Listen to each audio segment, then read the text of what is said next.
Welcome to Nightlight.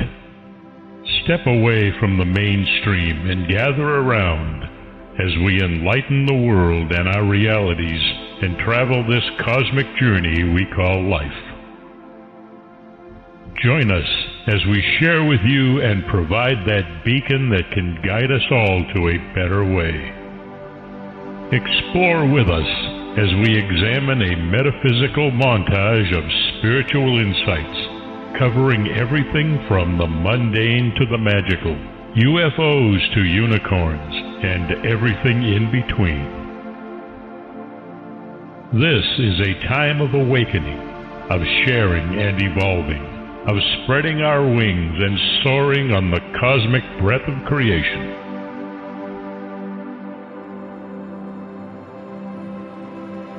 Come and join with other light-minded spirits as we weave our lights together to seek understanding, enlightenment, and, with a little luck, some wisdom.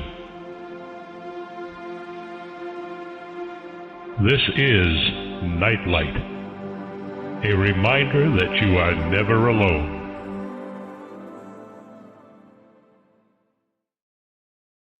Welcome everybody to Neon Twilight, which is a highlight of my month, and it's a time when I get to sit with Solaris BlueRaven on her show Neon Twilight and talk about a plethora of different topics.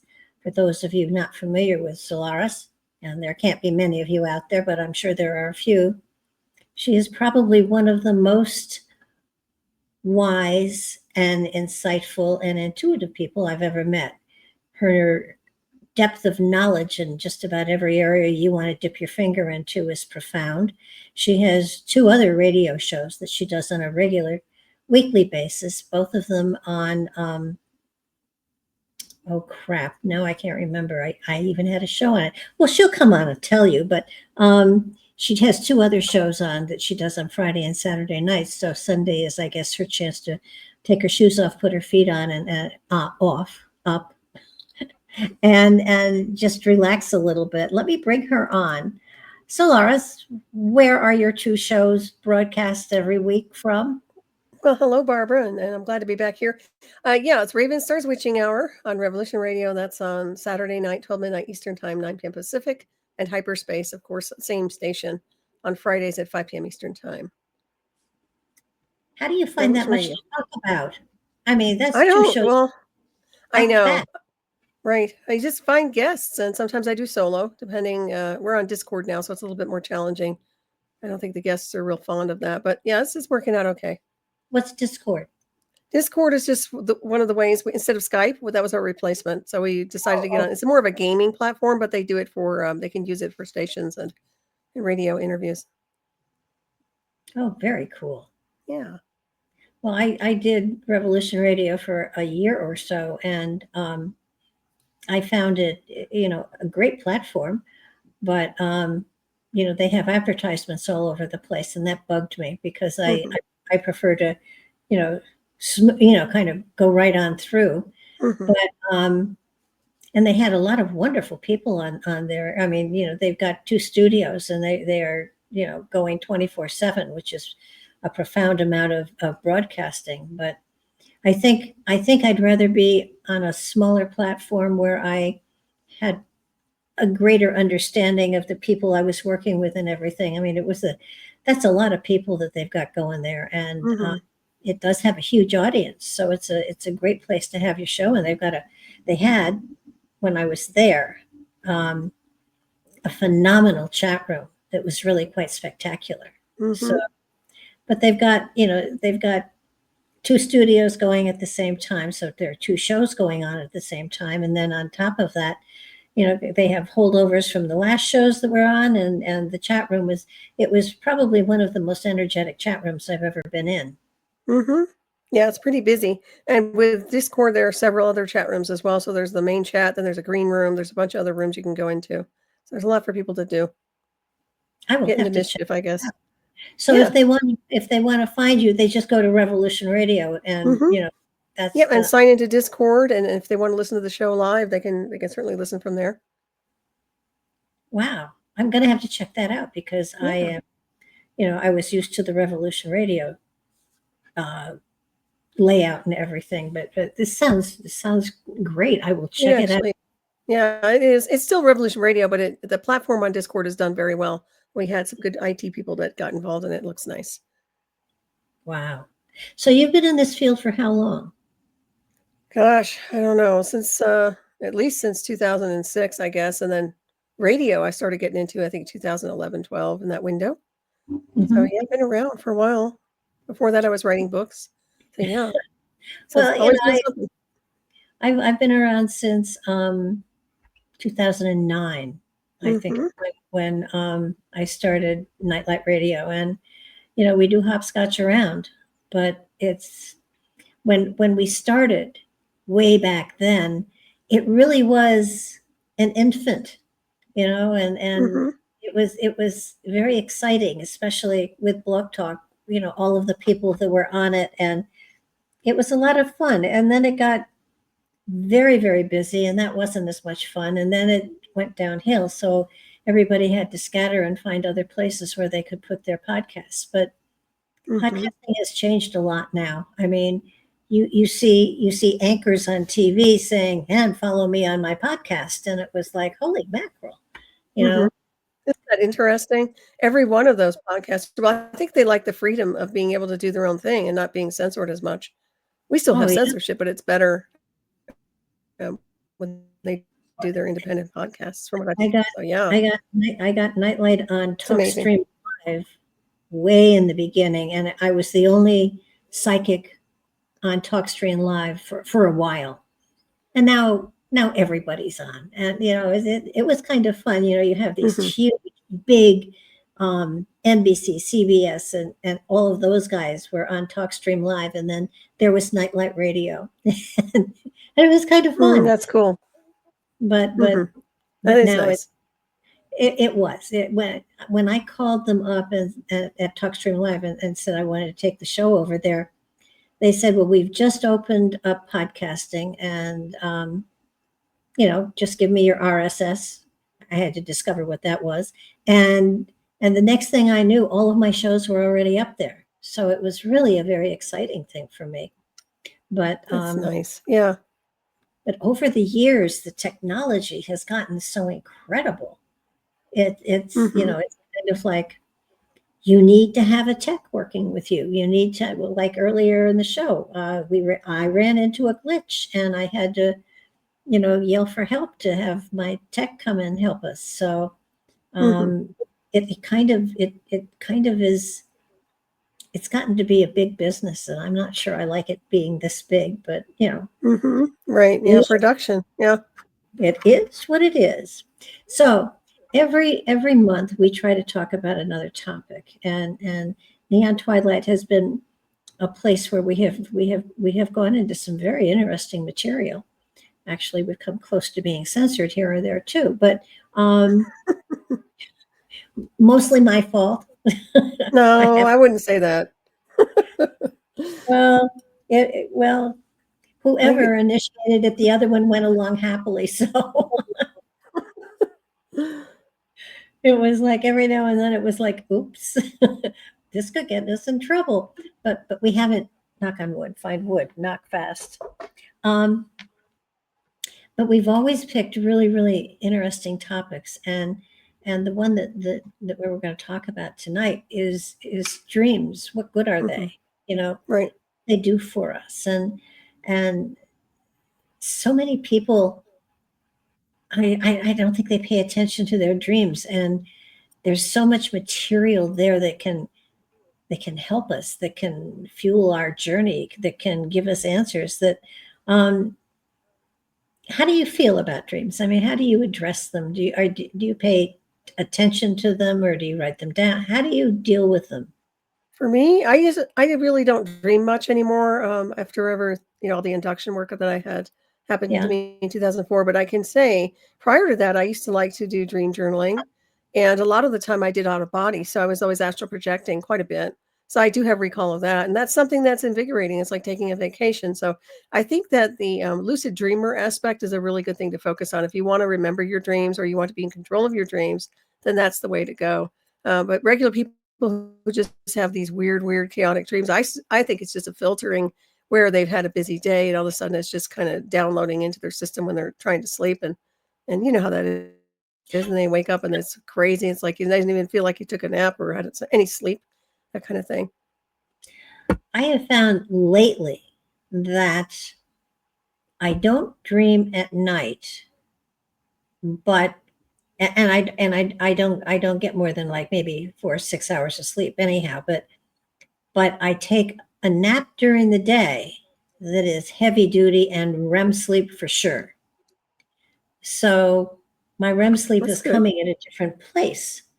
But I have, the more I've worked with dreams, the more I've talked with authors that have written books about dreams and how important they are, the more I am becoming more and more aware of the fact that our dreams are really a way that the spirit within us can get in touch with us and feed us information, insight, and so that there is a lot of material in the dream state for most people. You're just different. That is important, and writing stuff down is really, really important. I think that when I look back at my dreams, often I will sit there and talk to the cat and analyze it, because there's information there that I really have to pay attention to. And more and more I'm looking at synchronicities and what happens during the day that is synchronistic or a coincidence, which I don't believe in. So that it's important for us to be more, I think today's society is not paying attention at a lot of the subtleties that are happening around them. And the dream state is one of them, that we're getting messages. There are new messages coming through and new downloads all over the place. People are getting downloads like crazy.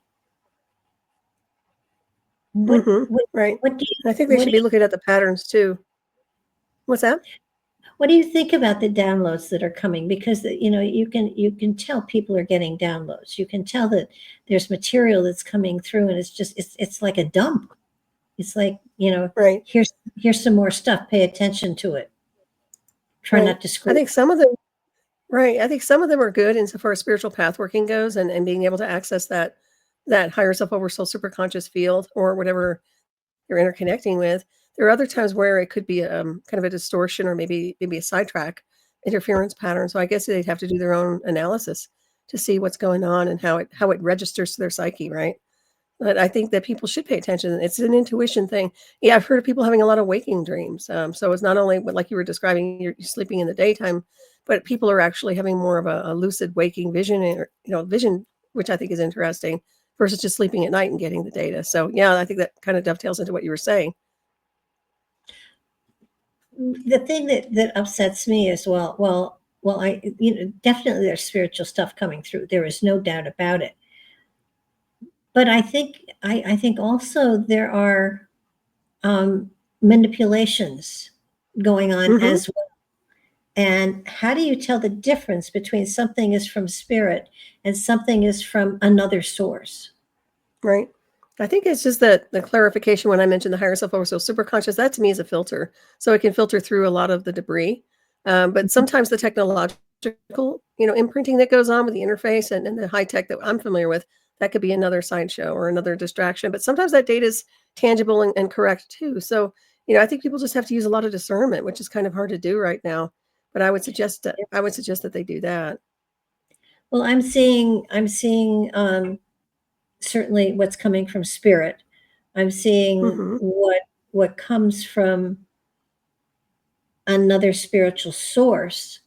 And then I'm seeing it almost feels political. So that there's I don't know, governmental, or I don't know what to call it. So more of an electronic program, almost like a virtual, because that goes on too, in my opinion. There's that virtual field, which is almost like a simulation field of interface where people can get involved and interconnect in the dream time, even subconsciously. So I'm wondering if that's what you're talking about. Kind of like the Matrix stuff. Right, yeah. And so it's, red pill or blue pill. I mean, it's you get to the point where people today are, almost everyone is on a spiritual journey of some sort. They may not talk Mhm. about it. They may not, go to groups for it, but they're on a spiritual journey. And sometimes, especially with AI today, it's hard to tell Mhm. where something is coming from. How do you trust it? How do you know it? How do you feel about it? And if you've not dealt with those kind of energies before, how do you become discerning? That's true. Well, I think it's just by experience. I think you just get better at it as you go. For regular people out there who probably don't know how to decode, I would just do an analysis. Just start doing an analysis on what it means to you. How does it make you feel? And just think about the source of where it's coming from, conscious or subconscious, technological or other. It could be even there's a lot of that dream pool collective going on where people actually are starting to connect in the dream time. So is it coming from somebody else's imprinting? I mean, there's so many different levels to it, if you ask me. But that's where I would tell people to start. And then, of course, if you're in charge, if you're doing the lucid dreaming where you're setting the intent, I'm sure you and I both have had Von Breschler on. He comes to mind, right? So Yeah. the idea behind his dreaming, I like the way he does his lucid dreaming and the formula he uses. So something like that where people can actually create their own template and work with that so they have more order in their lives when they're in the dream time, I think is a really good idea. Well, it's important. I think today a lot of people are really starting to wrestle with how they are in control of their reality, how they do create their reality by their perception of it, how we are in charge of our lives. We're not being, there isn't somebody above us pulling strings, or shouldn't be. And so Mhm. to be able to understand what's coming from yourself, your higher consciousness, whatever, that spirit, don't jump off a bridge to see if you can fly type stuff. But Mhm. it's sure, go ahead, try it, see what happens. Yeah, you're dead, you're going to come back, and don't do that again. Right. Or you're astral traveling. Right. By the way, you said remote viewing. Well, I would always say be careful what you listen to for sure. Yeah. Oh yeah, oh yeah. um, a long time ago, we did a whole series of 12 um, remote viewing sessions as a group. And Mhm. we had a lot of fun with it. And you have mentioned it any number of times. And I Mhm. found them, and we're starting to put them up on the uh, YouTube channel again. Oh, So nice. and and once we get all 12 of them up, I'm going to continue it Oh, good. so that the That was fun. meditation. It was a lot of fun, and I was and it's thanks to you, because you made me curious to see if I actually had Great the MP3s of the fun. meditations that we did. The first one is up on there is a playlist for them. There's only one there yet, but the other 11 will go up, and I'm going to add to it another 12. And I was trying to figure out what other areas to go into. I thought of um, that amazing cave is in South America with those huge crystals in it. You know the one I'm Mhm. talking Oh, that would about. be nice. Yeah. I thought of going there. I thought Mhm. of going Can't remember the name of it, but yeah. into um, Skinwalker Ranch, Blind That Frog, that would be the cool. I'd be up for that. the Blind Frog, the Blind Frog Ranch, where they think they have the Amazon treasure there. Um, I was trying to think of other Oh, I haven't places. heard of that one. That sounds fun. Blind Frog Ranch is really Nice. it's in Utah as well. I like it. Um, and those three I had, okay, those would be fun to go to. We don't have to restrict it Mhm. to pyramids, so we could go almost anywhere. Any suggestions? Mhm. Because I do I have a suggestion since I was just talking about this last night. I was asked about it. Atlas 3 coming in. This is a big deal to people, but not to me. But a lot of people are speculating what it is, but I would say that would be a great Is observation that to that remote great big thing to that's take a look coming at it with towards a us? binoc What is Yeah, that? and they're saying it's under some people are speculating it could be an extraterrestrial, technology. Other people are saying it's, it's interesting because I'm hearing a lot of different things that definitely it's different insofar as the way it's navigating.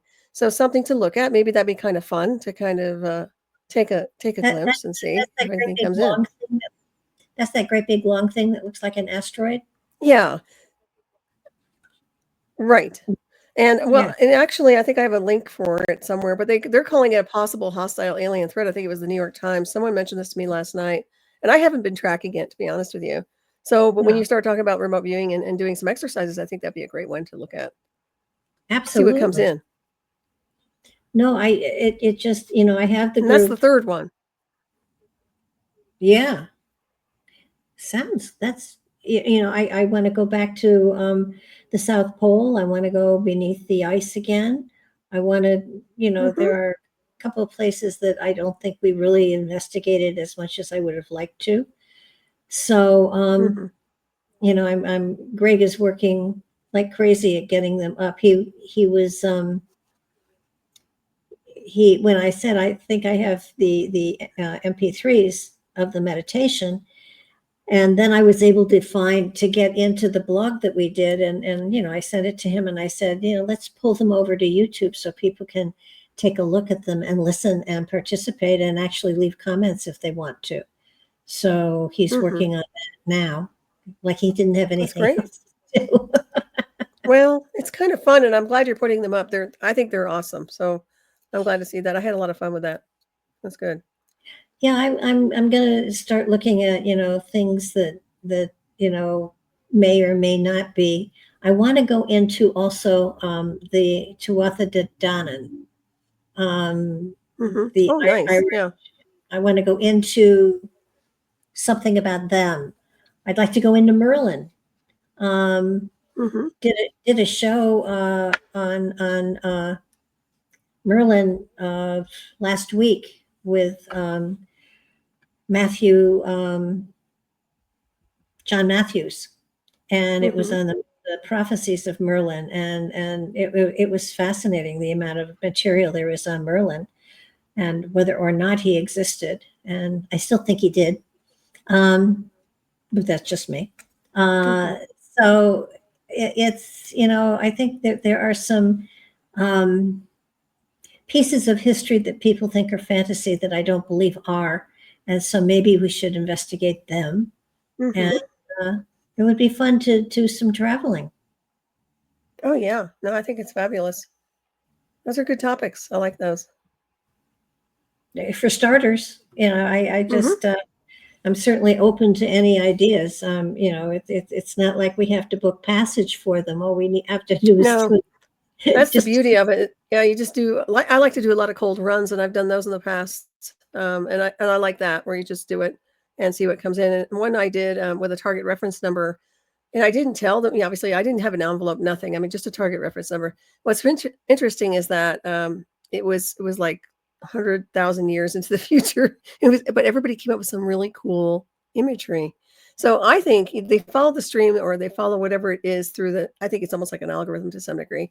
But it's fascinating when you start honing in on something and then it formulates itself for you. I just think there's incredible power behind some of that remote viewing. So yeah, I would definitely keep doing that. That's fun. yeah, I'm gonna start putting stuff together on that because it would be Hmm. once Greg gets all 12 of them up. I think what fascinated me was that when we did them, there weren't that many people that looked at them. After they were up, I put up the Hmm. first. Greg put up the first one, and it's had 60 views after I think a day of being up or something, which surprised me. That's good. Hmm. Maybe it Yeah, was a that's little bit, nice. maybe it was before its time. Maybe other people are more interested now. I don't know, but I think it's something that um, for people to get together and be able to do a meditation of any sort is really cool, especially with the internet, because it's an energy that you tune into, and if everybody's just tuning into it, they're easy to link up and to take, and then to use that energy to go somewhere. So it's something that you actually can do on the internet, and it really is a lot of fun. So we'll see what we get out of it. Probably it's going to take him several weeks to get through all of them, but because I just put them up there, but he does it so much more professionally. Yeah, it's always nice to have somebody polish it up. Yeah, I just would have put it up with pictures and said, "Here you go." But no, he's making it look really good. So we'll see what we get. But that's another new direction we're going in. But I want to get back to dreams, because dreams, I believe, I used to tell people that if you keep a dream journal, if you have a dream about an event or a person or something specific, and it's not just an everyday dream, it's a dream that really hits you. Wait and see, write it down and wait and see how long it takes before you see something that relates to it happening in your everyday life, because everybody's prognostication timing is different. And I think that once you know what your time frame is when you dream of something and then something happens that is reflective of that dream that you had, it gives you an idea as to what to watch for in what space of time. And I from time to time I've done it, and it has been rather fascinating. And sometimes my dreams are just they don't feel like they're worth writing down, but once I get to writing them down, I can often see things in them that I should possibly pay attention to. I have a good friend who, every time she sees red shoes, within a month's time frame, someone she knows or knows of passes away.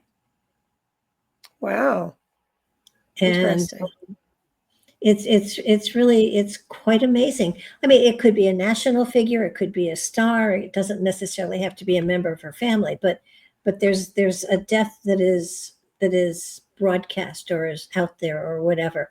So when you find that you've got things like that are predictive in many ways, it's a good idea to pay attention to them. And it's not necessarily death. Sometimes it can be birth. Sometimes it can be losing something or leaving something where you don't remember you left it, and in a dream you will see where it is if you ask. I mean, dreams can be very, very helpful if you work with them, if you learn to deal with them, and most people don't. I'm probably as guilty as the next person, but I don't dream, I just see. Does that make sense? Yeah, it's almost better, or lucid, I guess, in the experience. But yeah, definitely. Well, that's the whole idea, I think, is just to get to the point where you just switch gears and you're able to access immediately, simultaneously, without a lot of preparation. I think that's how we work, especially doing the type of work we have been involved in for many, many moons. I think that has accentuated that ability to some degree. Well, I know that somebody loaned me something once and said, "Don't lose this. It's the only copy I've got, and don't lose it. I'll be really upset if you lose it." And I said, "Don't worry, I won't lose it." Of course I did. And it was a pattern for something. And I can remember sitting and saying, "Okay, I know it's here. I know it's not been thrown away. I know it's here." And I kept being drawn to a bookcase, and I kept looking in the bookcase and looking in the bookcase. And to be honest with you, I nearly went out of my mind. A year and a half later, I had to move the books out of the bookcase And here between two books was this piece of paper. Oh, wow. It was exactly where I saw it. I just wasn't looking right. And sometimes, and I called the girl and I said, I found it. And she said, oh, I didn't tell you I had another copy all along. I mean, I wanted to kill her, but it was kind of like, I guess I didn't look hard enough, or it wasn't time, or, but I think sometimes if you meditate enough, or if you trust to your intuition enough, that's just like dreaming in many ways. Oh, Have you yeah, ever absolutely. have you ever lost something? I lost the other day. I lost the remote control to my TV. Now I'm in a condo, and the first floor is my bedroom, bathroom, living room, dining room, kitchen. And I searched all those areas like crazy. I even went through the garbage. I mean, I couldn't find it. And I finally sat down and I said, I know you're here, and it would be really nice if you showed up, because I'm about to lose my mind, and I really don't think I want to do that. And I sat there, and the cat sat and looked at me, and she was in a chair that she's not usually in, and she started to meow at me. And I looked over at her and I said, it's not time to eat, don't go trying to tell me it's time for your snack. And she kept talking to me, and I went over, and on the top of the chair was the remote control. Oh, nice. Very nice. It had been That's there all cool. along. Sometimes we just, we want something that we think we're looking for, but we're really not looking for it, I don't think. Or someone was playing a trick on me and had hidden it and then put it back. Well, I like the way the cat kind of helped you. That's cute. It's good familiar. Yeah. Oh, she is a great familiar. Her clock is set to 12 noon, and if she doesn't get her snack at 12 noon, I know about it. Oh, that's funny. She's a yeah, good that's cat. Interesting. But Very cool. dreams can be predictive if you let them. And I think sometimes people just brush off dreams, and nightmares especially. Nightmares are very important. Your spirit is trying to tell you something, and it's scaring you, so you pay attention. Because often we don't, a nightmare, we get up, we walk around, and try to brush it off, but it's your spirit trying to tell you something. And it doesn't have to be something horrible. It can be something that's important, but sometimes the only way to get your attention is to scare you. So do you think that as we become more and more conscious, more and more open to our higher consciousness, that there will be a better repartee between our higher and lower consciousnesses? Well, it seems to me that's that way, but it also morphs in a sense of that gnosis that comes in versus the dream. So once again, it's that idea behind being able to see it immediately or know it immediately.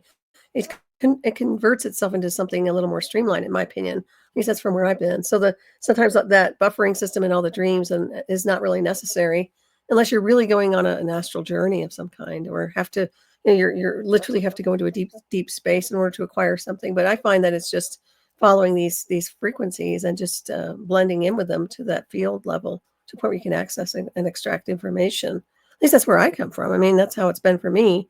Back in the day, it was a little bit different, but I've always astral traveled. And I think that if I had a premonition about something, usually it was right on. But I get the warnings ahead of time. So I've always been able to, it's more not like a dream. It's more about waking moments, waking dream, I guess you could call it. So I've always known about that. And you probably have too. Well, you have the radar.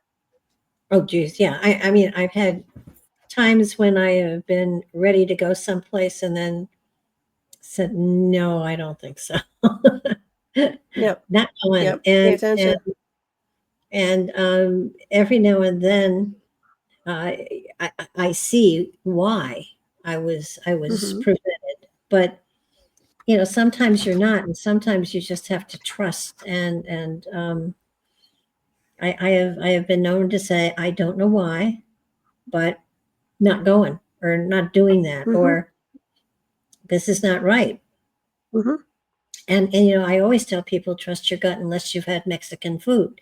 Now, Mexican food is what will definitely tie up my gut. But for some people, it's other stuff. But it just, to me, is so many people have those feelings, dreams, and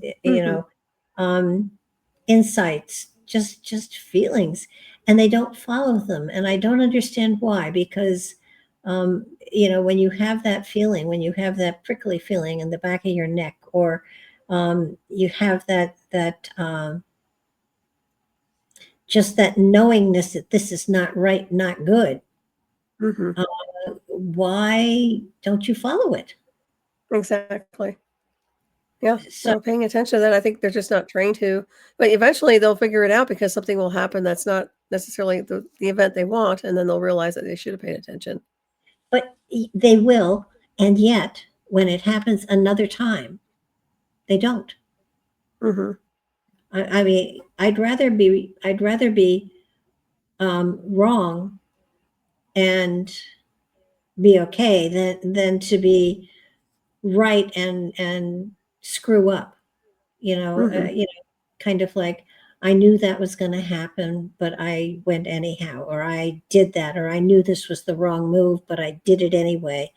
And if you trust, I know that when I decided to sell my house in Connecticut and move to Nashville, most people, when they make decisions like that, do a lot of thinking and planning and checking things out and everything. I was having dinner with my son, and I looked at him and I said, I think it's time I sold the house and moved. And he said, okay, where are you moving to? And I said, Nashville. And I was in Connecticut at the time. And he said, well, I didn't see that coming. And the next day I listed with a broker. Now, prior to that dinner, I hadn't been thinking about it at all. But it was just out of my mouth. And I think what happens when I have done readings, or when I have been working with somebody on a spiritual level, I just trust what comes out is appropriate. And so I say it. And I was in that kind of a flow. And, he just looked at me and he said, are you sure? And I said, I'm positive. It's time. And that was 5 years ago, and took me a year and a half to sell the house. And I didn't even get an offer for a very long time. And when I did finally get an offer, I had my friend Jean and I had been on the multiple listings for a year and a half, seeing what was available, what might be a good fit for me and stuff like that. And the condo that I am in now, they had reduced their price to within my price range. And I called John and I said, will you go see it? I think that's my house. And he came, he looked, he said, yeah, it looks really good. Do you want to fly out and look at it? I said, nope, offer them. And I told him what to offer, and he did. And I said, tell him it's cash. And he did. And they accepted it. And it was a done deal. And I moved down here without actually ever having physically been in the house. And it had everything I wanted. That's awesome. It's very big. And when I moved from Connecticut to Nashville, it was a big cultural change. And a lot of people said, well, you're a psychic and you're a medium, there you can burn you an effigy here and there. And that's not the case. Everybody has been wonderful. Of course, the fact that I'm also a minister helps. But and I've told you this before. I walked around. Everybody has a little garden space, and there were only 14 units, and I walked around to see what everybody was doing, to discover that there was a graveyard in my backyard, and it's an old one. And I was so thrilled, because people said, is that going to be a deal breaker? And I said, oh no, I think that's fabulous. I couldn't be more thrilled that there's a graveyard here. And there was only one tombstone we could really read, and it was Thomas F. Smiley. And so Jeannie and I, well, Jeannie actually, because she's better at it than I, she checked him out.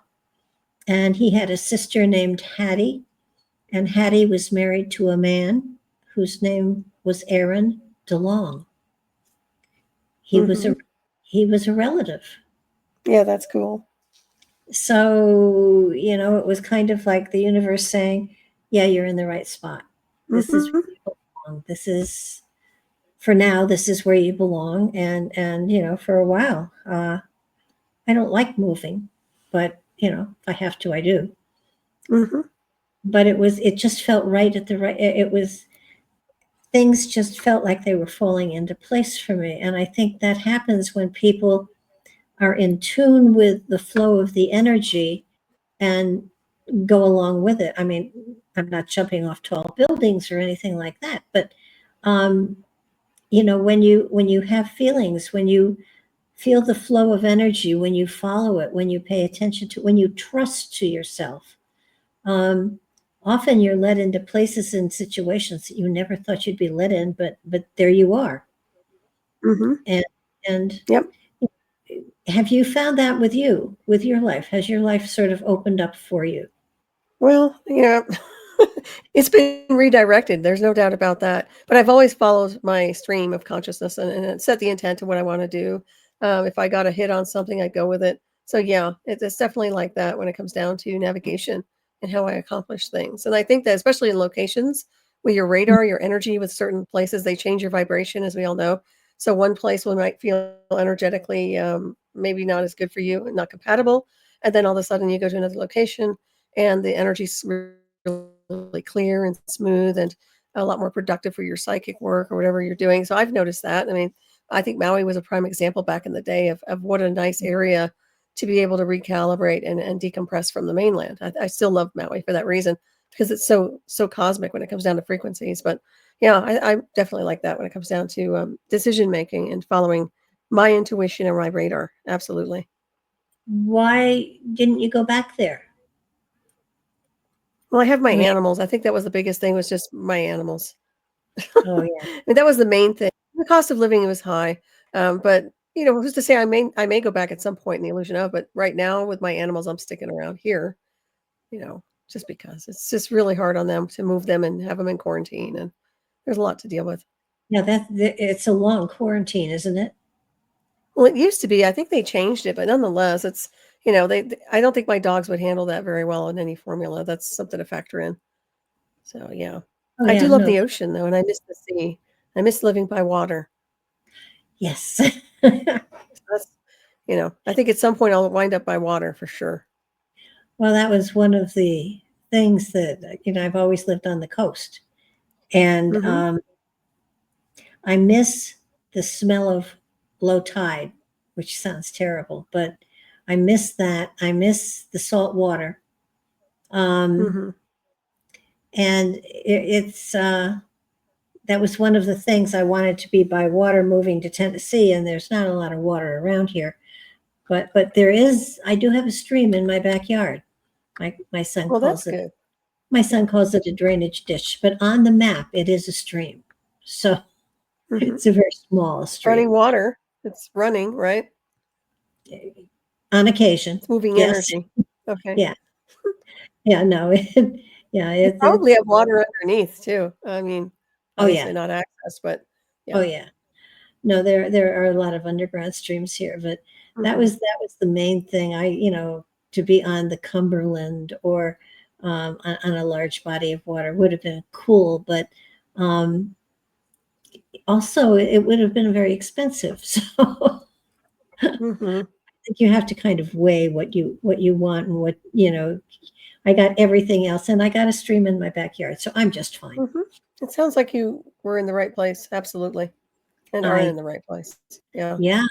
Yeah. It's definitely inspirational. It's a beautiful area. We have a huge field. I have deer wandering around all the time, and all sorts of other wildlife. And that's so nice. It is. It really, it couldn't be nicer. I don't think. A little cooler would be nice.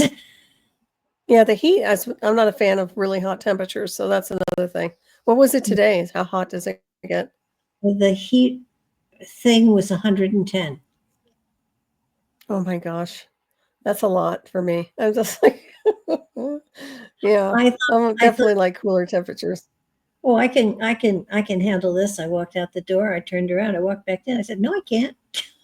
No, no way. Well, it was Uh, 100 downtown today when I went downtown this morning. So, and then I get up the mountain and it's like 81 degrees. So that's why I love living up in the mountains. That's oh, takes yeah. 15 degrees off right there. Just about plus or minus. Yeah, but Yeah. winter has to be bad. I It is. mean, That's the part. Yeah, it can be sketchy and it can be a little bit too cold. And each year it seems like it's getting worse, but we'll see what this one does. But yeah, I can't do another 5 footer of snow anymore and all that. I don't know if I want to do that anymore. So we'll see what happens. I say that every year, but I do like the cooler temperatures. I remember when Patrick moved from San Francisco to Connecticut. Um, he had been in California for 40 some years. And I remember we got a snow and he said, oh, this is pretty, and everything. And I said, oh, this is just the start of it. And at the end of the storm, we had 4 feet of snow. And he said, well, how long does this last? And it was probably February. And I said, end of March, maybe. He said, you're kidding me. I said, no, get out and shovel. Now he had, and he went out and he said, it's cold. And I said, snow usually is, here in California. I don't think and San Francisco, it's kind of like, no, you saw the snow if you went up in the mountains, but of course he didn't do that. So it was a rather unique experience for him. It was kind of fun. And when we drove from San Francisco, we drove across country because he had 3 cats. And when we hit, oh gosh, Pennsylvania, Ohio, there were lots and lots of trees. And when we got to, into Pennsylvania and then into New York State, the road had trees, the canopy of them. And he said, how far does this go? I thought the trees were all gone. And I said, are you kidding me? He said, well, how far do they go? I said, till they hit the ocean. He had no idea. And, this is a brilliant man, but you just, you get a concept and you're in one area for such a long time. You forget that the country is huge and it has so much beauty in it. When we went through Nevada, we went through Nevada at sunset and the mountains were purple and, the purple mountains majesties, they were purple. I mean, I think everybody should drive across the country at least once or twice in their life just to see how large it is and how amazing it is, how much room there is. Oh, yeah. It's beautiful, really. Very different. Each state is very different and unique. Yeah, I think we get so locked into our own little areas that we forget there's so much else out there that it is amazing. I think one of the things that I've not ever experienced and I kind of wish I had is Canada. Yeah, Canada, me too. Canada's glorious. It's beautiful, beautiful. Yeah. And it is still a great deal of it just wide open. Yeah, I think that population for sure. At some point in time, someone mentioned that the most of our populations are all along the coasts. That the center of every area is usually pretty empty. And that's what we experienced. I got up close and personal to a couple of those windmills. I had no idea they were as big as they were. Oh yeah, they are. We have some over here. Well, not here, but in this state. Yeah, I just I think that that we all become so locked into our own areas and so focused on survival that we don't get to really experience the wonder of the country we're a part of. And I think that's sad, but it's very, very true. Yeah, people are wrapped up in that lower chakra for sure. They never take vacations. Most people can't afford to take a vacation. So, not everybody, but there are a lot of people just work. They don't get to go out and take off and do these cool things. So, I I mean, hope that changes. Is there any place in the world that you would like to see that you haven't seen? I think it's Santorini, Greece. That's one I was talking about the other day. I do love Greece and I love Santorini. So that's on my bucket list for sure. I think that's the next one. If I go anywhere, it's going to be. It's so beautiful there. I find that the energetics are. They just seem like a resonance. Very, very beautiful, very Atlantean almost. It's got a vibe to it. Yeah. Have you been there? No. The only place that well, I would really like to take that cruise ship that goes up the Alaskan coast so you could see the whales and everything and the icebergs and everything. And, I'd like to see that, but on a ship that had heat. The other place that I have always wanted to go, and probably won't this life, but I'm going to make sure it's on my list next time, is the museum in St. Petersburg, Russia, where they have the Schlieman's gold of Troy is there. I would love to go to that museum. And I'm going to have to someday try to see if maybe there isn't a visual tour of it or something, because I just I've seen so much. Oh, probably.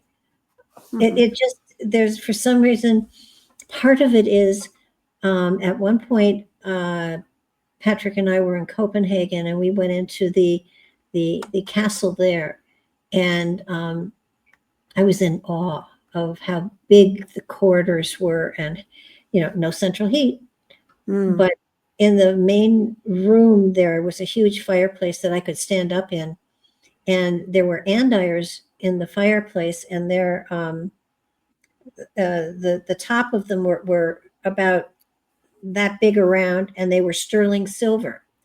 And the reason sterling silver is because the silver would absorb the heat, and people could put their feet on them and heat their feet up.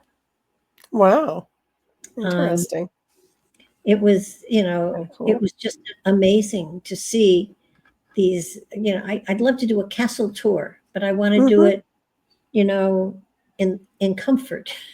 Yeah. I don't want drafty.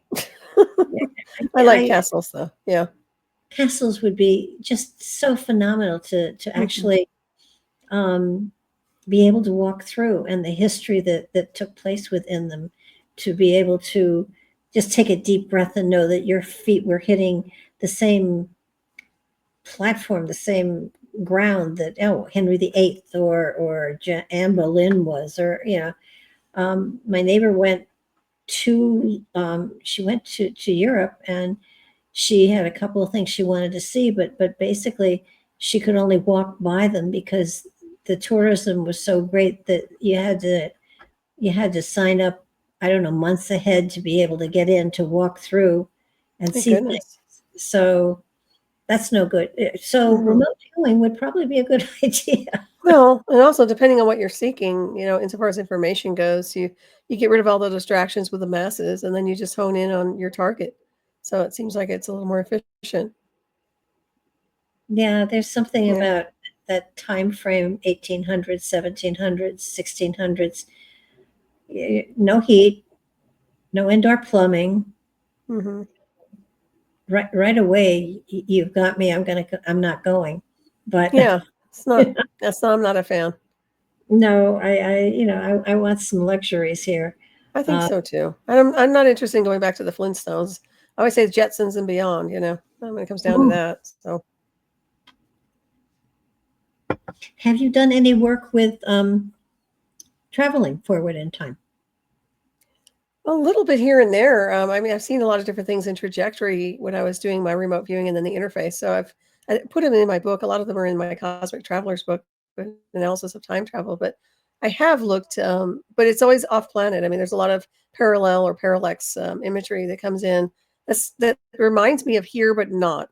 So I've seen a lot of that going on. So it's not like I've gone backwards, but to a place that's very unique and advanced, similar but not the same as this realm. It's almost like a different configuration, a different a parallel world, so to speak. So I have seen that, and I like those places. I want to stay when I go. I don't want to come back here.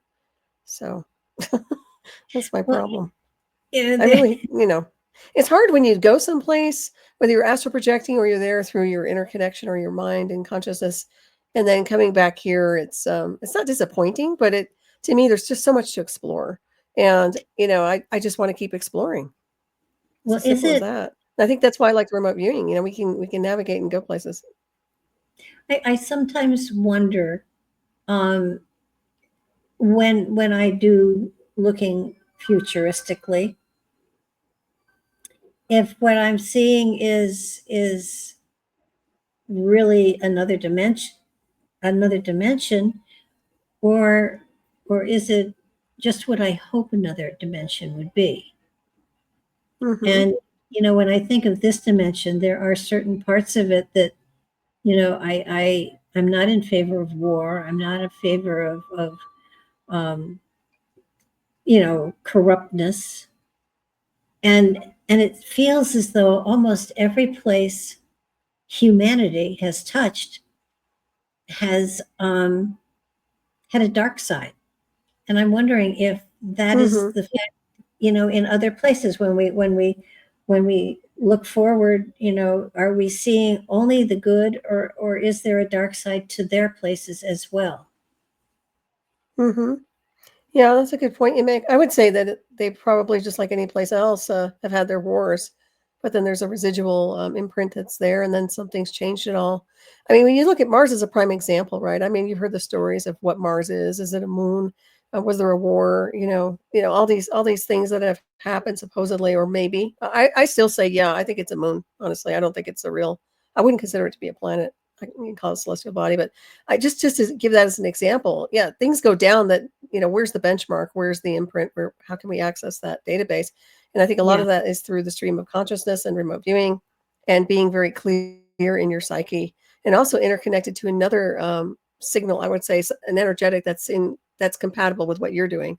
So you have that field of energy where you can decode it without the interference of man's greed and the lower collective, I guess, is what I'm trying to say, because what you're yeah, describing reminds me of, like, this place is saturated with all kinds of memory banks, but a lot of it's trauma based from wars and murder and harm and control and enslavement, basically. So when you see all that, you know that there's this imprint here, even though we don't dial into it a lot. How does that transmute alchemically? I mean, and then I think that there's a benchmark, and then mankind, when he steps out and beyond into another configuration, he has to let go of all that. And you know that, and I know that, but they don't, apparently. So they hardly get anywhere. If they do, it's temporary. So that's just my observation, but well, it's you greedy. know I wonder if somebody traveling into our time, depending on where they travel to, could see, oh, for instance, the palaces over in Saudi Arabia, um, and the magnificent palaces they've got, and think that that was what the whole world was like. Or if they hit the Yukon and saw the majestic trees and mountains and streams and rivers and everything, and Mhm. very, very little populations, that would be what they thought the world was. Mhm. um, and I'm wondering if when we remote view usually to a particular place, but is that really reflective of the entire planet? Well, that's a good point. I guess it depends on what you're doing. Like for me, when I do remote viewing, most of it's off planet. To be honest with you, I do a lot of stuff that's not here. So Okay. when I look, obviously we can look like what you've done with your exercises, but there are other places too that are in a different space-time configuration. So I don't set the blueprint. I don't create the blueprint. I'm not trying to create and manufacture a formula to look and see what I want to see. So that's how, in my opinion, how you can decode certain things. But I think what you're describing is very interesting insofar as how that's observed through a different lens, perhaps, even on this realm. But I would find that an off-world species, intelligent-wise, would see things on a whole different spectrum of consciousness very clearly, simultaneously, almost like artificial intelligence, without the man's version of the simulation. So, they already know without knowing, without having to try, so to speak. That's what I get anyway. Well, it's sort of like that, if you get men touching a piece of an elephant, they all are just describing something, the trunk and the leg and, an ear and, and they don't understand, that the massiveness of the animal. And I'm wondering if we were trying to, for instance, if the Earth was trying to go to another planet and say, come to Earth and visit the beauty of the this and the that, and they were showed the beauty that is here, but not the poverty and the wars and things like that. People right. the planet was just one great big amusement park. Well, it's like untainted by man, basically, is what you're describing. But yeah, I mean, I'm sure they could access it like that. And also the idea behind the architects who designed this area. I'm sure they're familiar with all kinds of life forms here, including the animals. And so that would be interesting. I don't see it as an amusement park. I don't know. I just find it to be a place that it's off here. I said it before, we're in the wrong space time. Everything's off. So, but that's just me. Maybe it's comfortable for everybody else and it's just me. So, but definitely, No. yeah. I don't think you're alone. Yeah. But you see, like Bigfoot. I have heard stories of Bigfoot being, sweet and compassionate, and not being angry or in any way abusive to humans. And then I see these people going out to hunt and kill Bigfoot just to prove he exists, to kill something just so you can prove it exists. To me, that doesn't make sense. No, it's sensationalism. And also, to me, I think it's just the evolution too. But go ahead. Well, to me, Bigfoot, does exist, but I think he's interdimensional. That's why you've never found bones. Well, it's an idea. I mean, I know a lot of people who believe in Bigfoot, and I must tell you, I have no resonance with it, but I do understand tulpas and thought forms. And if enough people believe in something like the Slender Man or anything else, it can manifest. So that's another option. I mean, that's just something to look at. But I have friends that I love dearly that they'll swear by the Bigfoot. So, and I don't judge. It is their thing. And they've experienced something that they think is Bigfoot. And for me, for some reason, it just doesn't register properly with me. But, I have a lot of people that have. So I think he does exist, but I think he's interdimensional.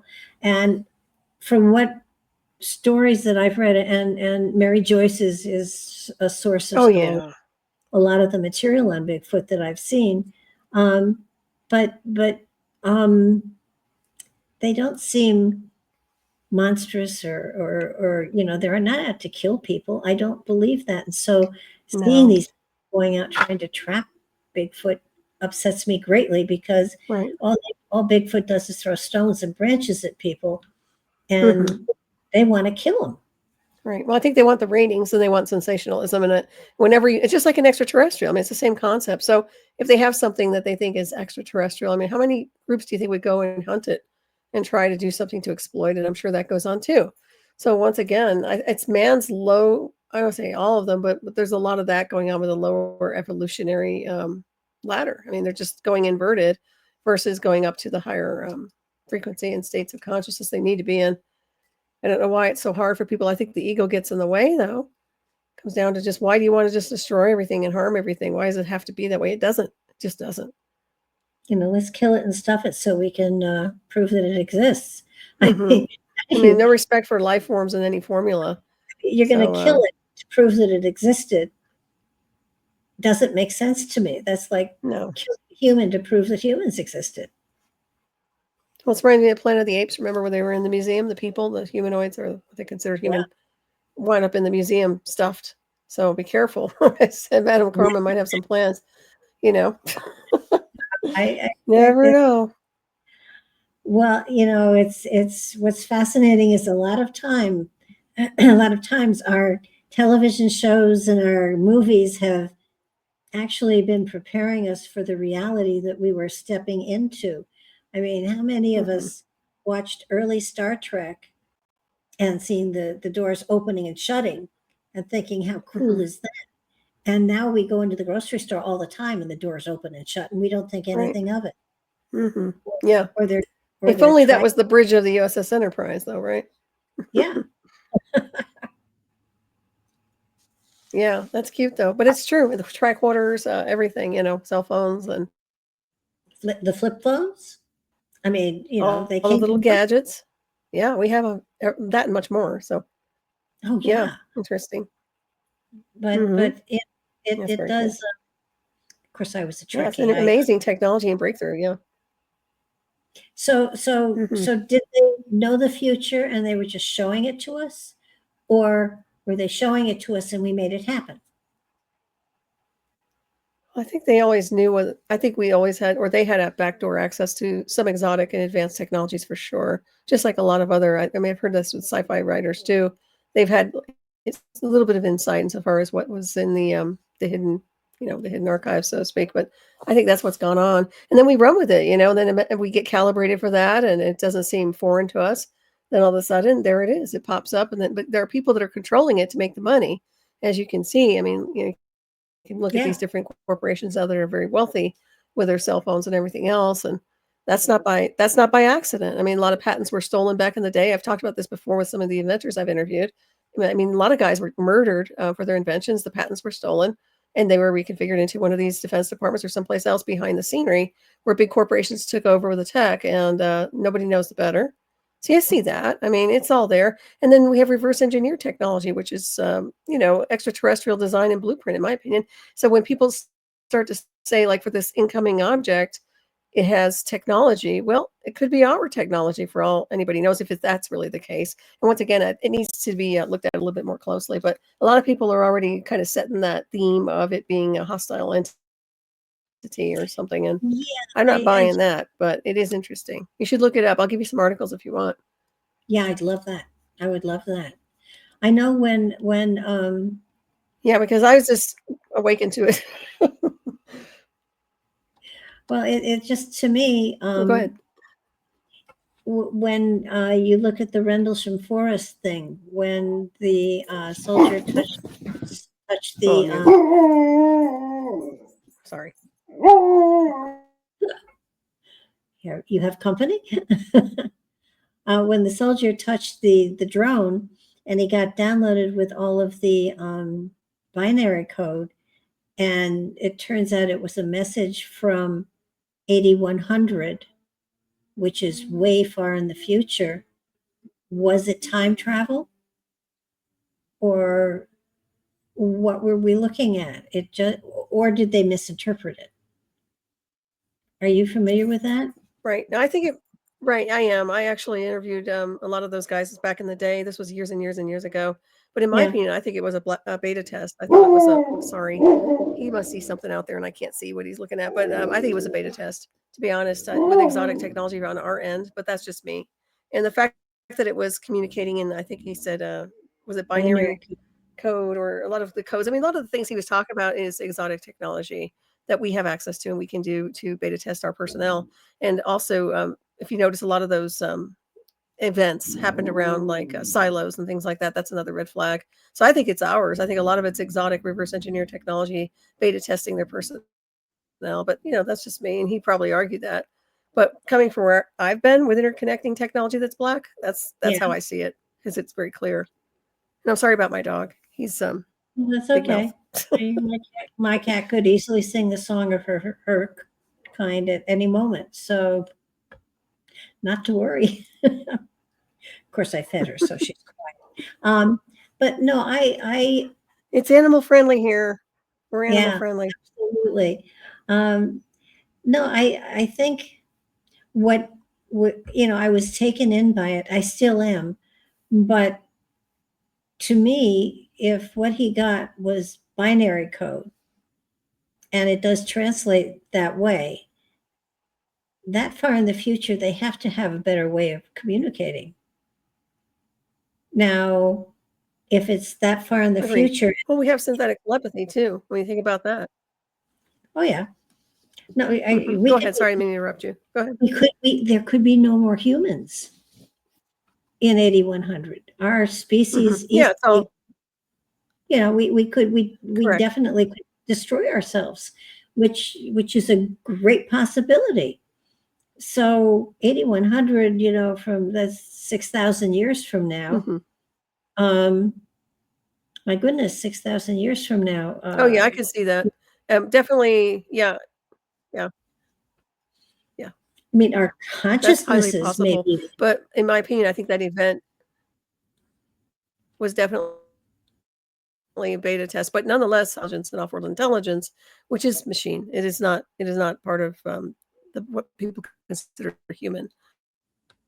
So once again, I think that's the equation of we are capable of interfacing with technology and machines and artificial intelligence and beyond, and that will be converted into something else if we make it out of here without killing each other, the whole world. Mankind is on the extinction scale. But the thing is, our spirits will make it out, no problem. Yeah, this is the biosuit, but you'd like to be able to take the species up, right? Yeah, I'd like the species to survive, and yet I don't have any great faith in that. No, I don't either. None whatsoever. And I'm sorry to say, I have more faith in the animal kingdom these days. Well, the Denisovan, they found a finger and they dated it back, 10,000 years, maybe something like that. That there was human, there was physical whatever. I can't remember. It was a finger, I think, in a cave, and you wonder what humans will be like in 6,000 years, or will they be human, or will we have moved to a time frame where we don't need to have the physical body anymore, and all we have is a spiritual existence, but we can manifest a physicality if we want to be someplace physically. Well, that's almost like an avatar projection too. So once again, it's an interconnection with AI, artificial intelligence, and projection, like you would like almost a hologram, but literally having an avatar to be able to, see and be that host. I think the intelligence will always be there. Just like, in my opinion, this cosmic realm, this multiverse, this big, vast energy network is intelligent. So does it take on a physical body? I doubt it. It's an intelligent design. It's almost I call it like a sentient machine. Yeah, it has blueprints and technology it's able to put in motion. I think there's some really cool things that are going to eclipse us. Oh, go ahead. Well, spiritually speaking, the spirit. Sorry, go ahead. So there's a spirit, but isn't there also the need, the want, the desire to have a feeling of physical as well? Otherwise, you're the Borg. Well, I think enter onto this realm for is to feel in this biosuit, but at the same time, I think you can feel that in a different space time. I don't think it's something that's just for this particular realm. I think you can still feel in a different formula without, and actually the aspect of feeling pain, and I don't think that's, to me, that's not even normal. I don't like the idea of people having to suffer, or animals. No, so I would remove that component if I were the creator. I mean, I could do a lot of bioediting, honestly. I would take out a lot of things that aren't necessary, and that would be one of them. Go ahead. Well, I agree with you. But pain is usually an indication that something is wrong. So it's sort of like it's your something's wrong, all right, and that's what I mean by. Go ahead. Well, isn't pain like your check engine light? Oh, this hurts, I got to fix it. I mean, the Yeah, it's an physical, alert system. Yeah, early warning. yeah. So Yeah, I agree. there is a meaning for it. But I think there's the emotional, how do you feel emotionally if there's no physicality? Mhm. Have issue with that. Well, when you think Physical, about it, your spirit before it showed up here. Go ahead. yeah, the spirit before it showed up here was etheric, was a spirit. It chose to be physical for some reason. I don't think we're ever privy to it when we're actually here. But it probably the Or reason it that we got trapped. One or the other. But also the idea behind when you're out of body, you don't. Go ahead. it's got to be a deer or a bear. Hold on.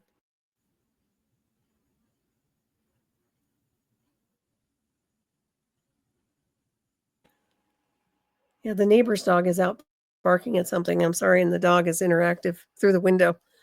So, but you were talking about the spirit and the body. Yeah. Now, I mean, your spirit chose to be physical, and here you are. And so, what was the purpose of the physical lifetime other than being able to have a physical body, feel physical things, and have emotions? I mean, there's no other purpose to it, is there?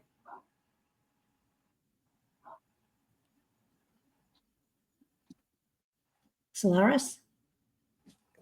Well, if you're talking about one person like me or you, I would say one of these traps where they just entered into a different configuration of space time and got. Mhm. Oh, you can't hear me. That's weird. Me? No, I can hear you. Yeah. Hello. Yes, I can hear you. Can you hear me? Wow. Oh darn! I don't know how much you heard. Okay, I good. didn't hear. Just for I a didn't. second, you asked. I didn't hear a lot of it. Oops. I asked, what was the purpose of being in physical if not to feel? Right. Well, I guess it's a good question. But like I said, I don't even know if it was necessary to feel it. I mean, I can only speak for myself. I'm not sure, to be honest with you. To me, I find that there are other configurations and other multiverses that are much more compatible with us as spiritual beings. Whoops, sorry. So I am going to mute for a second here, and I'm going to close that window. Stand by, please. Okay. Well, nothing like being out in the woods and having animals walk around. A good thing to have a dog that will let you know there's something around you.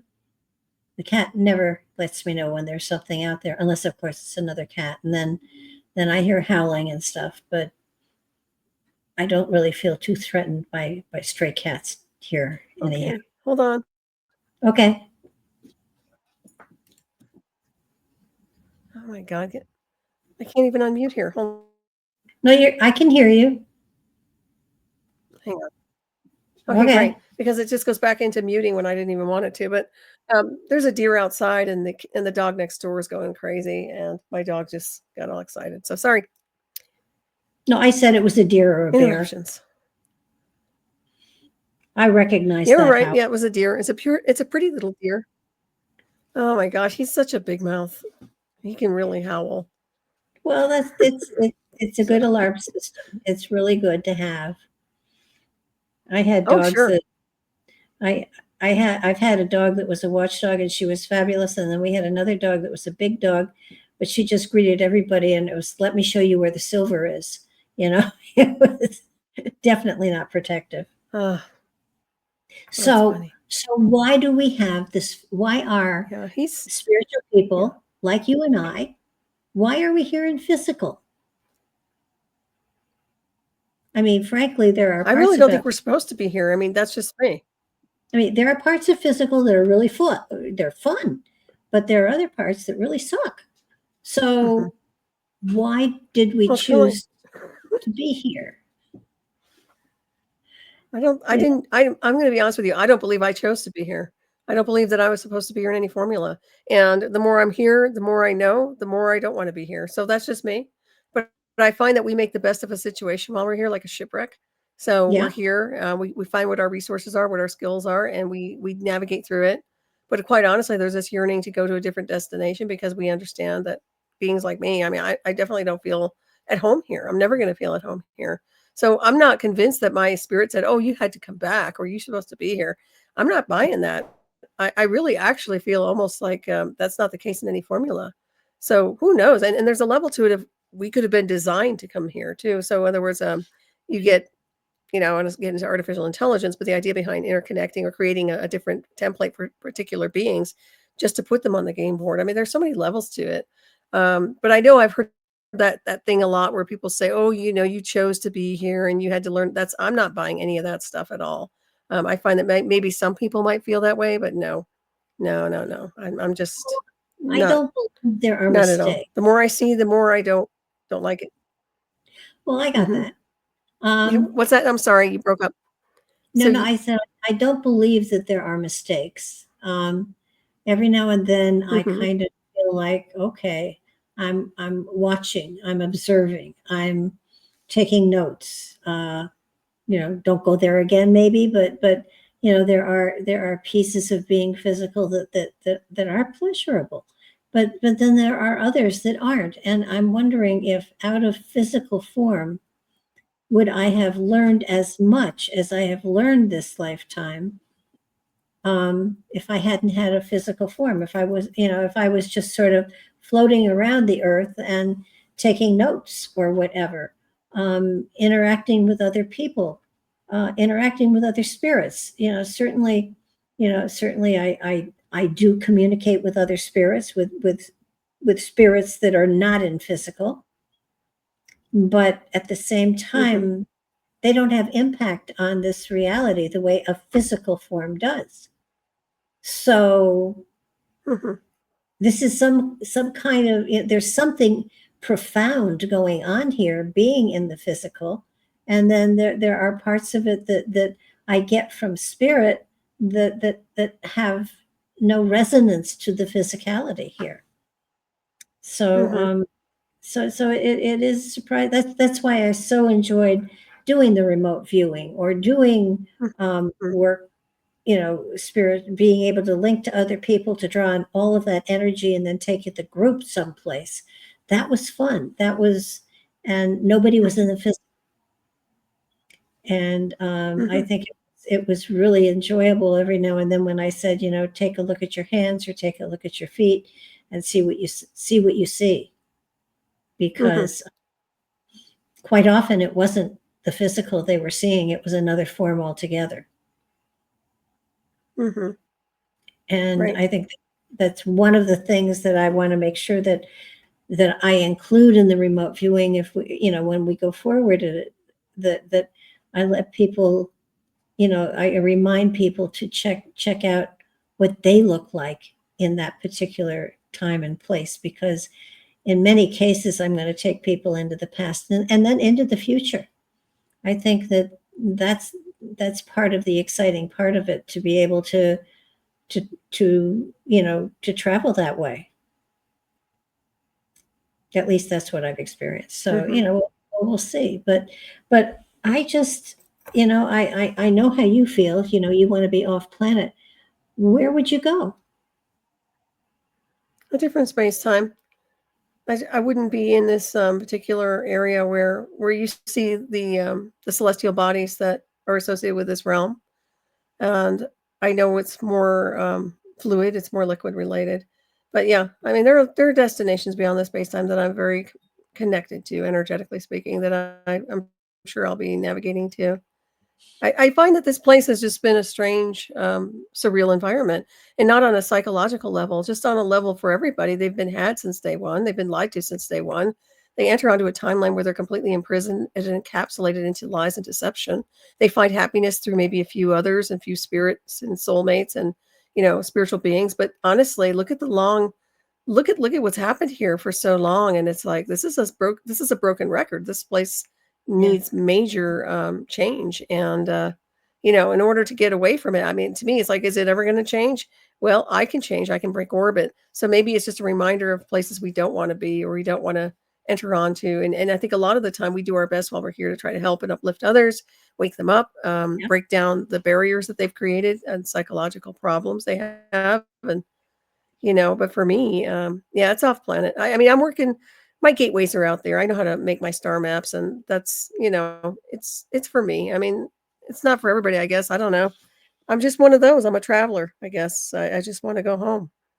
I sound like that little. Do you remember Super 8? I say this a lot because you need to watch the movie. But did you see the movie Super 8? No, I don't think so. I don't know if you saw it or not. Okay, well, if you ever see it, it's a Steven Spielberg. It's a real nice movie. But anyways, it's about an extraterrestrial that gets basically trapped by the government and the military, and they torture it and torture it. And all it wants to do is build its ship and go home. And I think that's really what it boils down to when you look at what we are as beings, as cosmic beings. How many of us just want to have a place where we feel at home, where we feel like it's our real home? And I know that people say, well, this country's your home or that country. I get that. But is this world really our home? Is this place they call Earth really home? So, and maybe that's the whole idea, Barbara. I don't know if you remote viewed Earth, but maybe that's another option to look at the origin beyond it. You might find some interesting information. That's really a very good point. I don't know if you've ever done that. Have you? No. I've never. I know that That'd this be isn't interesting. home. Yeah, I know this isn't my home. I keep pointing to the central star in Orion's belt, as far as where it feels like home is for me. Yeah. Okay. Well, I must know you. That's so funny. Yeah. Well, Orion's a big one with me. So there you go. And it's not all weird reptiles like everybody's trying to say either. I'm not buying all that. I've heard that. Well, it's just, when I've told people, not when I've told people, not tell people, that, this isn't home. It just isn't. But I'm having a good time. Right. I'm glad you are. Every now and then. But I think finding a place where I can do research, where I can talk to other people who are out there too, makes life a lot easier. Mm-hmm. because it's not. I mean, I have a nice neighbor who is, very not into any of this, which is good. And it's fun to kind of mingle with those that are so happy with the orb that they're in, that they don't really care what else there is out there. Mm-hmm. And yet there's so much out there, and there's so much to explore and get involved with and stretch your spirit into, that is spectacular. And happily, that's what the radio show allows. Von Breschler. I mean, a lot of the people that both of us have interviewed are the same way, and it's kind of like, if ever we got on a spaceship or whatever, and I think we'd recognize a lot of the people that were sitting in the seats near, because I think that it's like attracts like. True. And yeah, I agree with you 100%. So that it's a matter of, we may be in different places, but we know that this is only a stepping stone, a stop station. Right. This is a rest stop. Some of it calls it a way station, but I agree on so many levels about the cosmic ones, because we are cosmic travelers. I mean, we are. And that's that group, that's that syncing up of the cosmic fields and the the beings that are a little bit different, or the more galactic, so to speak. That's definitely here. It's funny, when I was talking about this isn't our home, and I know you and I have had that conversation, but a lot of other people feel it too. And I don't think that's this willful thing, like we just wish it wasn't Earth and we're in denial or something. I'm serious, and I find that what the message I just got, which was weird because I don't get messages, but it's the best we can do. That's the best we could have done. And in other words, that was like some temporary zone in a situation of a conflict, so to speak. Now, it could be right, it could not be right. Who knows? But my point is, I thought that was an interesting message because I don't usually get them. But it's possible, but this isn't good enough. And I'll tell them that too. So I'll fix it my way. And that's what I do. I'm a fixer too. We can do Well, that. We're manifestors. oh gosh, We can yeah. create new fabrics, new frontiers. But the thing is, it's uncovering a little bit at a time, a reality that is out there for us, and it's like it's we don't have a ticket for it yet. I know you say you can go anytime you want, but you're still here, so you haven't decided it's time to go yet. I'm not bound to this realm. Well, no, I think like I said, I'm working on a few projects that I'm wrapping up, but when I'm ready to leave, I'll leave. I wasn't planning on dying, and that's true. There's some levels to it that have been way interfering. I should say they've been interfering, but nonetheless, it is what it is. But I'd like to be gone. But I do have a loyalty to my animals and a few other things here. But I would like to take them with me. But one of these days, I'll be vanished. Don't worry, I'll be out.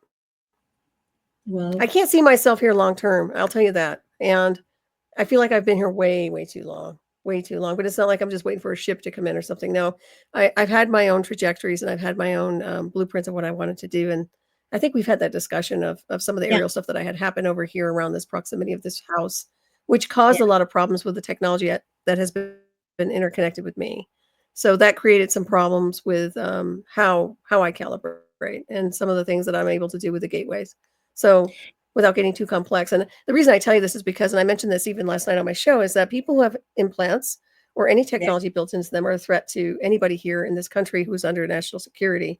Because if you can do something that they're not capable of controlling, they're going to shut it down or damage you. And that's one of the reasons I'm still loitering around. I'm ready to leave, believe me. And I still have some tech, and anomaly signals, but I do know what they've been up to for the past year. And I could even testify about it at this point again, which I don't know if I want to. Yeah, I'd think twice on that one if I were you. But it doesn't matter anymore because they'd lie anyway. Yeah. Have you always felt this way, or is it just since you had the experience you did with the government? I think I've always been in tune with off-world when I was younger, but I can tell you that after the induction, I was more adamant about space travel and getting out. That was a big deal for me. So I was not even obsessed. I was just driven. And that's when I started writing the books and really started decoding. And the more I start to decode, the more data stream would come in association with traversing and how we get out. So that's why. And that's why I worked on my own, like the Orion Gateway project was one of the things I referenced that I was working on with traversing the galactic highway and access points and jump points and gateways. So it goes beyond astral projection. It goes into a different space-time. But we are capable through our own biosuit and regenerating it and changing the field to phase shift and bilocate to that destination, just like a transporter. So just like, we can use Star Trek as an example, right? So we're capable of phase shifting and bilocation. We're capable of going from point A to point B without missing a beat, without being in a capsule for 6 months in a stasis. And this is my point. And why are we wasting our time here? And I get very impatient because I know that I'm without question, I know that that's capability. And I know that the tech is part of the boot. It's like I want to say it's like a primer to some degree for people to be able to traverse. And that's one of the reasons I was very protective of some of the stuff that happened to me over the years when I started really calibrating it properly. So it's a whole different conversation, but that's what it's about. What bothers me is that people are utilizing technology when they don't need to utilize technology. Are you familiar with the Monroe Institute? Mm-hmm. Vaguely? Oh yeah, we've had conversations about it. Yeah. Hey, I haven't dialed into them recently. Are they even still there? I mean, I don't know, but I know they did a lot of stuff with remote viewing, but they used technology to get the people to the point where they could go out of body and do stuff. And I don't feel the need of technology. And, you know, Right. Mhm. when they start telling you that you need technology to be able to do this stuff and you don't, that Mhm. means you're dependent upon them and they control you, and you don't need that technology Mhm. to do what they're talking about. Right. But you are the technology. I mean, we are capable of interfacing with Exactly. machines with or without the covert governments. You know that, or I know that. We're wired for it. That's why it was so easy for me to interconnect with this project, was because I was wired to be able to do that. So we are the tech without question. We are the system with that. But I think what it does is like anything else, like if you look at Montauk, for example, it boosts you up, it amplifies, and it in the interface, depending on what they're putting, you know, they're interconnected into your psyche or into your neural circuits, is going to either assist in with the algorithms, or it's going to change the dynamic to some degree. But yeah, no, you don't need anything. But I do know through these types of technologies that off-world intelligence networks that I'm familiar with definitely use this for space travel. And that's why I've been writing about it. And that's why my next book is about off-world intelligence networks. It's actually titled that. So it is what it is. But that's one way. And I'm a firm believer we are technological beings, even though people, this is a very interesting biosuit. It's capable of quite amazing things, you know. It's Well, amazing it's in its sort of own. like somebody said to me about, you know, meditation, and I said, you know, meditation helps. It does. But you know, I think Hmm. it's a form of getting to where you need to go, and it does help people, and it does work for people, and it's important for a lot of people to be introduced to a lot of new stuff. But at the same Right. time, we are capable of just clicking in. And Hmm. for the longest time, I didn't understand how people went through such um, ritualistic stuff to get to a place that I just clicked into. And Right. you know, it's you know, it's fun for me, especially once a month, to be able to talk to somebody that talks my same language. Well, I'm happy to talk to you too. I always like our show. It's always fun. We have a resonance for sure. And I like to bounce information back and forth. It's very important to be able to do that. And I find that, yeah, you're right, but you're already like advanced. I call it advanced ascended master field. So you're able to dial in quickly. A lot of people they have to be educated, or some people are not up to speed. And that happens a lot. But that's why the meditation changes the frequency. And that's the whole Yeah. idea behind it, in my opinion, is to change your vibration and start being aware of that vibrational shift. And then the awakening comes in, and what we call DNA activation, a lot of other things, and you're opening your consciousness to a higher realm. So to me, I think, yeah, that's once again, that's one of the ways to kind of prepare for the next level, which a lot of people, yeah, you can just switch gears. And when you get into the real aspects, like we start off with lucid dreaming and dreaming in general, well, you get to the level where you just have the gnosis. You don't need to have a full on dream, or you don't have to see anything. Yeah. You can just really just go with the flow of the algorithm beyond the cosmos and understand. I think that happens quite a bit. Oh yeah. And that, you know, that's why I enjoyed the remote viewing so much, because people thought Mhm. they had to have a meditation to get there. But what was cool was, by pulling everybody's energy together, everybody felt protected and comfortable with just flowing. And that's what they needed to do. So Mhm. that's why it was fascinating for me, It's almost like a especially. vision quest, a little bit. It was. And what I found fascinating was that when we did it the first time, I kind of let everybody drift for a while, and then I found that people needed my voice to keep going. So from then on, I talked through all of the meditations, because people seemed to needed Mhm. to have that connection, I guess, and trust that it was going to be Yeah, okay. you were the guide. Yeah, So, you were guiding them. I think that's okay. oh yeah, so I learned too. I'd never done anything like that before. So going forward, Mhm. it's going to be interesting. You know, once I was talking to Greg about, you know, what different places I would look at to kind of take people into and Mhm. go forward with. And I do think I want to, you know, stretch it and really go to some unique places. only because, I would. well, yeah, I, we'll definitely get the list together again, and we will I put gave you it up. some examples. Huh? Yeah, I gave you some ideas. I hope you take them. I would suggest it just to They're written see. down. Yeah, Absolutely. cool.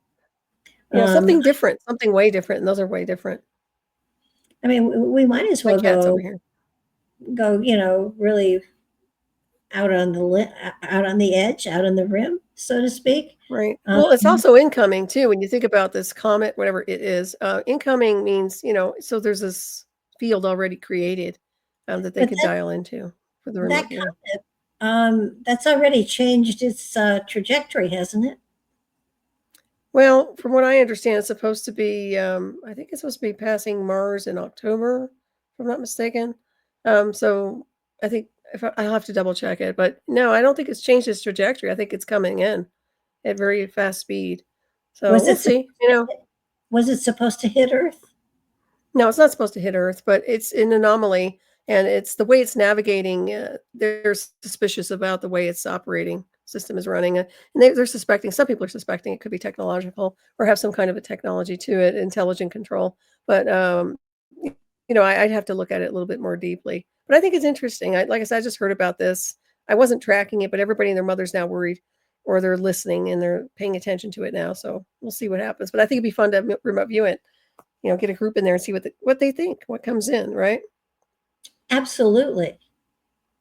Yes. That's definitely. I think that. Yeah, I mean, that's what I mean. Let's do it. So, when I do remote viewing, I do mine differently than you. You do. I like the way you're a guide and you help keep people in that field. But I just give them a target reference number and it's a cold run. I don't give them data. I don't say anything, and I only give them a few minutes to pick up on what's going on. And I'm telling you, just from the testing that I've done, people are amazing how they hit on targets. I'm just blown away. These are people that have no training, that are just psychic, intuitives, or intelligent.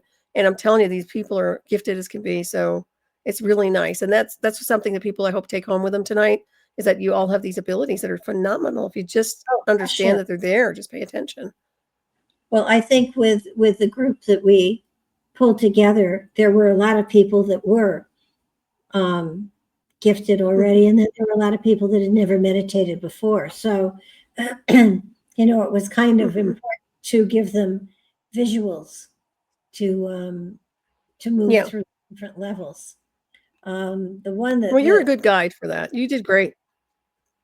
Well, thank you. It was I was traveling right along with everybody else. So and I think the one thing that I had trouble with was not giving out too much information, so people were able to go where they went, as opposed to not imprint them psychically, because you can do that, and I know you can, and so you have to be careful of not projecting and not having them pick up on that, and then it redirects the flow. Yeah, I get it. I think the most fun, actually, well, the one time that I thought was cool was when we had the Egyptologist who was with us, and I remember going through corridors that illuminated as we walked through, but there were no light bulbs or anything. They just glowed, so that we had light. And we came to a place where I said, there are handprints on the walls. Find a place on the wall where your hand fits in. Put your hand in it and see what you feel.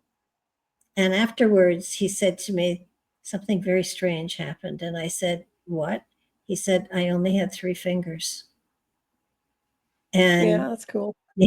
And he said, and there was a place for my hand, and there were only 3 fingers. And I said, well, what did you get? He said, I didn't get anything. I just stood there staring at the fact that my hand only had 3 fingers and it fitted into something in the wall. And I said, did you get anything? And he said, I got scared. So interesting. That was cool. That was very That's cool. But they were, I'm hopeful that people, when they go up, and they're going to be hopefully going up sometime this next week, some of them anyhow. We'll get all 12 of them up within the next month, I hope. That people will go in and do the meditation, because the meditation is there, the graphics are there. And if I had any information on the site, it's there as well. I think in some cases, I'm not sure, in some cases, even the latitude and longitude of the site is there. So, Oh, nice. I would hope people will go in and give it a try and leave some comments, because it would be sort of fun to have, Yeah. people go back and do those, and Oh, then absolutely. with the new ones going up, probably in September we'll start again. And when I do them, I'll let everybody know, and join me. That's Join us. wonderful. Yeah, get a group together. They will, if you're there and the presence and the energy's there, people show up. So it'll happen. Yeah, no, I'm not really worried about that. That, energy is not a problem here, but it kind of will be fun to work with the group energy again, because I love doing group energy. And every now and then I can feel somebody drifting away, and I have to yank them back. But aside from that, it's a lot of fun. Yeah, no, it's great. But this is awesome. all That's a good part. This is all because of you. You kept mentioning it, and Well, thank you. I'm glad I put a good bug in your ear then. I finally was looking for them, and if I hadn't found the meditations themselves, I don't think I would have gone any further, but I did find them. And then I was able to finally get into the blog, because, I don't know if you're anything like me, but I have passwords written all over everywhere. And oh yeah, I know. I have address books filled with passwords. Yes. Yeah. I get it. And I finally was able to get into it, because I had a group on my email list, and it was the group for that meditation. And I went into the emails that I had sent, and I was able to follow the link back to the blog. And so I was able to get them all for Greg, and he's now working with them. And I'm sure that when he gets them all up, they're going to be gorgeous. And I will try to have 5 or 6 of them ready to go as soon as he gets all 12 up. So it's just I kept telling him, I'm going to stop throwing projects at you so you can catch up, and I can get to writing my book. And then this came along, and so we're off and running again in another direction. The book will get written eventually. Which book is that on? What book are you working on? 101 Questions. Oh, that's right. Okay, excellent. Yeah, it's going to be fine. You'll get it done. I've got to get mine wrapped up, so we'll compare notes in the end. Yeah. Oh, geez. Very good. Are you close to publishing? What's that? Are you close to publishing? Me? No, I've got to, because I have a star map that's in correlation to it, so I've got to really work on the map. But yeah, the book is easy enough to wrap up.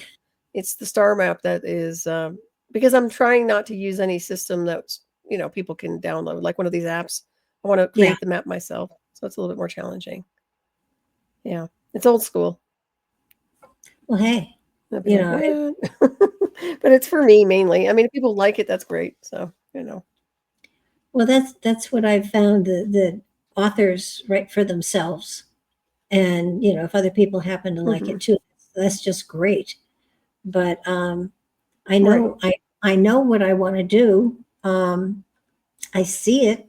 It's just a matter of, I know where I have to start, and once I've started, I'm going to be fine. But getting started is definitely a lot of work. Well, you just do it. You just get it done. Oh, just like when you moved, you just decide one day, hey, I'm just going to work on it, and then you just get it done. It's coming to that. I am really to the place where Mhm. it's time. And it's not like it's the last project I have to do before I pass over to another realm, because I've got, I think, 3 other books behind that if I get this one done. But it's kind of like, I don't know. Procrastination is something I'm mastering in these days. Not Well, prognostication, but procrastination. you've been busy though. You do a lot. So, I know you have a lot of different things going simultaneously. I've been busy too. I mean, just dealing with stuff. Some linear, but it is what it is. Yeah. A little bit Now of a redirect here and there, but not too bad. you've got, I know you've got a cat and I know you've got a dog. Do you have more than one cat? Oh, I have 3 cats and 2 dogs. Oh, Yeah, I have Wild Kingdom. So, yeah, my one cat, I think I mentioned he had cancer and he's in recovery now, so he's in mhm. remission. So I was dealing with that for a while. But yeah, he's amazing. Yep, he's back. He's back for a while. Well, So, yeah, y- I've got a lot of animals keeping them company. They keep me company. oh They're yeah, good babies. without my cat to talk to, I don't know what I would do. She listens very She attentively. sounds very in tune. She is, Oh, yes. they're wonderful. Yeah, she's definitely smart. Yeah, she knew what you were looking for. That's amazing. Yeah, she looked at me like, "Hey, here, here, here." Yeah, Yeah, she's telling and you. I do have This is to hide it. amazing how dialed in she is. You know, I hide it from her on occasion because she has this habit of changing channels on me when I'm not ready to have channels changed. Oh, that's so funny. That's Yeah, adorable. She's not so smart. cute I used to have a anymore. cat that answered the phone. One of my Really? old cats when I lived in an apartment back in the day when I was very young. I had a cat that would, like, every time the phone would ring, he'd go and answer it, and he'd knock it off the hook, and people would be like, "What's going on?" And it was always my cat. So I loved him so much. That he was an awesome cat. But yeah, A it long was so funny. They're very intelligent. a long time ago when answering machines were new. I used to have a lot of phone calls coming in, and my mother every now and then would mess up some of the messages, so I never knew what was happening. So I got an answering machine, and I went away. I was traveling. I think for the cards, and I was on the West Coast for 2 weeks, and I came back, and I noticed that there were no messages on the answering machine, and I said to my mother, "What happened?" And she said, "Oh, you got a lot of calls." I said, I got none. And she said, "That can't be because your phone rang off the hook." And I said, "Are you serious?" And we were standing there in my bedroom, and I said, "Did you touch it?" She said, "Don't come in your room." No, no, no. And the phone rang, my phone. And my cat got up and saw the light blinking and kept pawing it till she erased it. Oh, that And is funny. she erased 2 weeks worth of whatever. Oh my gosh. See, the cats again. Isn't that amazing? I That's haven't cute. That's a yet. great story. Yeah, I didn't think Wow, so. yours is worse than mine. Oh, geez. Well, I just They are noticed I was funny on. though. Smart, smart. Yeah, and Oh, yeah. want to give everybody where they can get a hold of you, and we'll say goodnight. Sure. Well, I'm over there. My website's nightshadowanomalydetectives.net or .com. And my radio shows are over on Raven Stars Witching Hour at Revolution Radio and Hyperspace at Revolution Radio. You can look at the schedule over there and see me on Friday and Saturday night. And it's a pleasure to be here again with you. Again, this was a great conversation as always. I Oh, love the topic, so good always, call. I always talking with you. We'll pick another good one for next month. Okay. I guess it's Good my night. turn, huh? Hmm. It is your I don't turn. know. I'll figure something. Okay, meditate on I'll it. figure out something. Okay. Yeah, I will. Good night now. Awesome.